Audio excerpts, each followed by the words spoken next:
Bienvenue dans le calendrier de l'Avent des contes de Noël. Installez-vous confortablement. Bonne écoute. Il existe un endroit dans la maison que l'on appelle la corbeille des âmes perdues. C'est une petite panière en osier dans la buanderie où vivent les chaussettes célibataires, celles qui ont perdu leur moitié dans le grand tourbillon de la machine à laver. Elles attendent là, espérant qu'un jour leur partenaire revienne d'un voyage lointain. Au fond de cette corbeille vivait Zélie. Zélie était une chaussette magnifique, tricotée main par grand-mère. Elle était en laine rouge épaisse, avec de belles torsades. Zélie était une chaussette de confort, une chaussette de chocolat chaud. Mais voilà, Zélie était seule. Sa sœur jumelle, Zélia, avait disparu le 4 février dernier. Depuis, Zélie dépérissait dans la panière. Elle voyait passer les autres chaussettes, celles qui étaient en couple, soquettes de sport, chaussettes de ville arrogantes. Toutes partaient vers les tiroirs. Zélie, elle, restait là.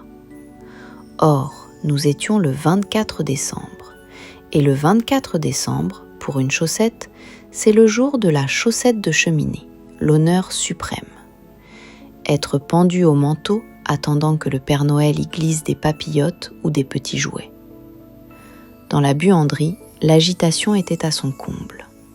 La maman vint chercher une brassée de chaussettes.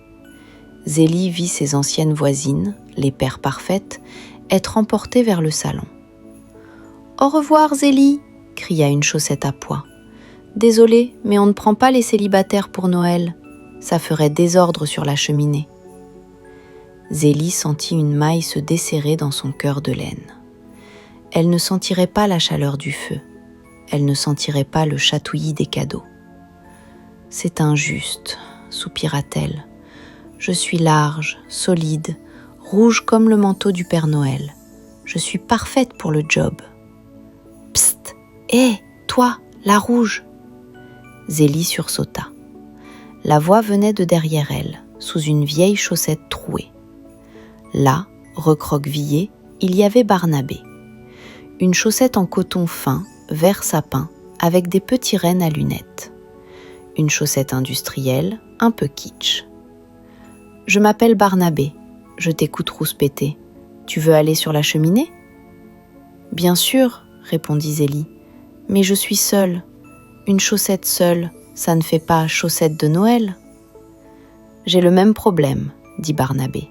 « Mon frère a été mangé par le chien. »« J'ai une proposition, c'est un peu fou, mais on n'a rien à perdre. »« Quoi donc ?» demanda Zélie. « On y va ensemble. »« Ensemble ?» s'étouffa Zélie. « Mais regarde-nous, je suis en laine torsadée rouge, traditionnelle. Tu es en coton vert avec des rennes qui font du ski. On est dépareillés. » Barnabé haussa ce qui lui servait d'épaule. « Et alors, c'est Noël, non ? C'est la fête des mélanges. Le rouge et le vert, c'est les couleurs de Noël. On ne sera pas une paire de jumeaux, on sera une paire d'amis, une paire de complices. » Zélie regarda Barnabé. Elle regarda la porte entr'ouverte. C'était maintenant ou jamais. « D'accord, » dit Zélie, « mais c'est toi qui conduis, je glisse sur le carrelage. » Et c'est ainsi que commença la grande évasion. Ils sautèrent de l'étagère, ils traversèrent le couloir en rampant. Zélie, plus robuste, tirait Barnabé. Ils arrivèrent enfin au salon. La cheminée était là, immense. 3 paires de chaussettes parfaites étaient déjà accrochées. Il restait un petit clou vide dans l'ombre. « Comment on monte ?» demanda Zélie. « On fait la courte échelle ?» Ce fut une escalade épique.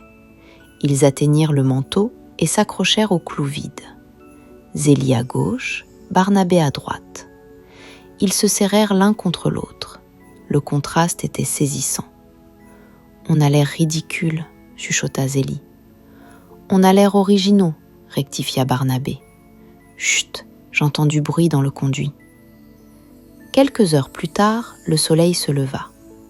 La famille descendit. Les enfants coururent vers la cheminée. « Regardez !»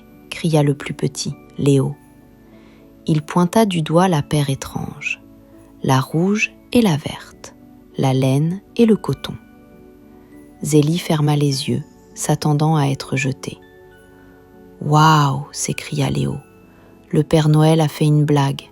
Il a créé une super paire. C'est la paire magique. » Il décrocha Zélie et Barnabé. Elles étaient lourdes. Le Père Noël, amusé par ce duo improbable, les avait remplies 2 fois plus que les autres. Des chocolats noirs dans Zélie et des bonbons pétillants dans Barnabé. Léo enfila Zélie au pied gauche et Barnabé au pied droit. « Regardez, j'ai un pied chaud et un pied rigolo, c'est trop bien. » Zélie sentit la chaleur du petit pied. Ils n'étaient pas pareils, mais ils comprirent qu'on n'a pas besoin d'être identiques pour faire la paire. Il suffit de marcher dans la même direction. Et depuis ce jour, dans la famille de Léo, c'est devenu une tradition. Le soir de Noël, on accroche toujours 2 chaussettes dépareillées pour porter bonheur aux amis différents. Ce conte est maintenant terminé. Une production Impa Édition. Abonnez-vous et activez les notifications pour ne pas manquer la surprise de demain.